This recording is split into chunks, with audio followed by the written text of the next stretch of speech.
far can we get if we sail a little bit high?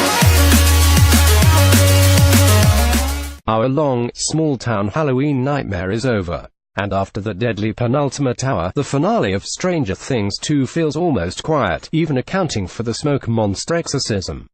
Where the last episode gave us frantic fly-by-the-seat of your pants heroics, the gate straps on its goggles and makes a plan. Then, like Hopper, it pulls us back into another room and gives us the space to process our feelings. Of all those feelings, it's young love that bookends this finale. 11 and Mike finally embraces Mike channels Ryan Gosling in The Notebook. I never gave up on you. I called you every night, but his relief turns to fury when Hopper admits to being the reason Elle never responded. Hopper takes the boy into another room to let him vent in private. He asks Mike not to blame 11. Mike really doesn't. I blame you, he yells, punching the chief in the stomach and calling him a liar until he winds up crying in his arms. Previously, Chapter 8, The Mind Flayer. When they rejoin the group, 11 has already shunned Max. You don't have to view other girls as threats, Elle, and stud Will's message, close gate. SHE's sure she can close the same gate she opened before, which should the Mind Flayer's army, but as Mike points out, that army controls Will, meaning her too. How are they just now figuring this out? Joyce comes up with a solution: heat up her son's body until the Mind Flayer can't stand it anymore. Good thing Hopper has just the right obscure cabin in the woods for an amateur exorcism. Nancy, with Steve's blessing, goes with the Byers family to Hopper's cabin while Hop and 11 set out for the lab, where they'll wait to close the gate until Jonathan radios that Will is monster-free. On the drive, Elle admits to visiting her mother. She leaves out the whole thing where she went to the big city and almost ate someone, and Hopper apologizes to his punked-out runaway for being so hard on her. He was just afraid of losing her like he lost Sarah. Hopper seems surprised when 11 asks who Sarah is. Hes either startled that he mentioned his daughter or just surprised he hasn't mentioned her before. And given that he calls himself a black hole, it sucks everything towards it and destroys it before saying the black hole is what got her. It's clear Hes working through some guilt tied to his daughters. But 11 grabs his hand. Shes back, bitchin' new look and all.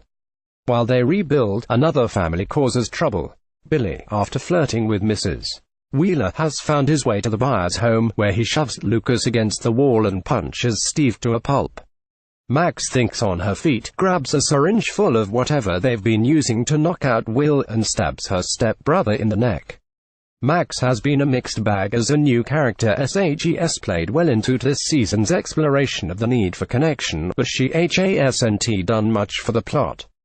Billy, though, is worse, an empty aggressor for aggression's sake, which is especially noticeable on a show that validates young people's anger as Hopper did with Mike. His father's violence helps explain Billy's rage, but it doesn't excuse how he expresses it. Which is why it's so satisfying when Max grabs Steve's nail bat and brings it down inches from her stepbrother's crotch, demanding that he leave her and her new friends alone.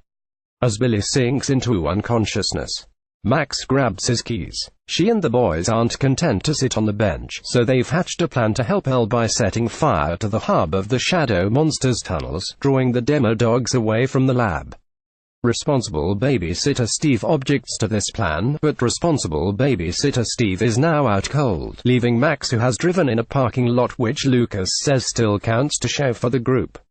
In the hour's funniest scene, Steve wakes up in the back seat of a speeding car, surrounded by middle schoolers who baby him.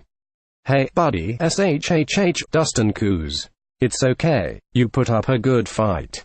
After Max somehow manages to steer everyone to the hole Hopper dug into the tunnels, Steve accepts that there's nothing he can do to stop the kids from helping 11, so he changes tactics and takes the lead. When they get to the hub, he flicks his lighter. The tunnel goes up in flames. The chain reaction is immediate. The demo dogs, blocking Hopper and 11's route to the gate, all flock to the tunnels. In Hopper's cabin, Will, whose veins have gone black as space heaters and a fireplace burn him from every side, screams out a trail of smoke. He wakes up as Will again, freed from the last of the Mind Flayer, we hope, and the Byers family enjoys a well-earned group hug.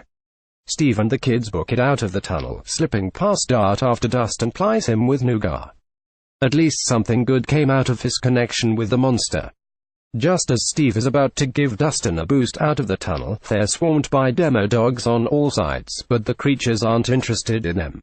11 is at the gate. It's time to end this. Hopper and 11 descend into a pit and face down the gaping, glowing tear into the Upside Down. While Hopper picks off incoming demo dogs with a rifle, 11 focuses all of her powers and all of her pain, per Carly's advice, on the gate.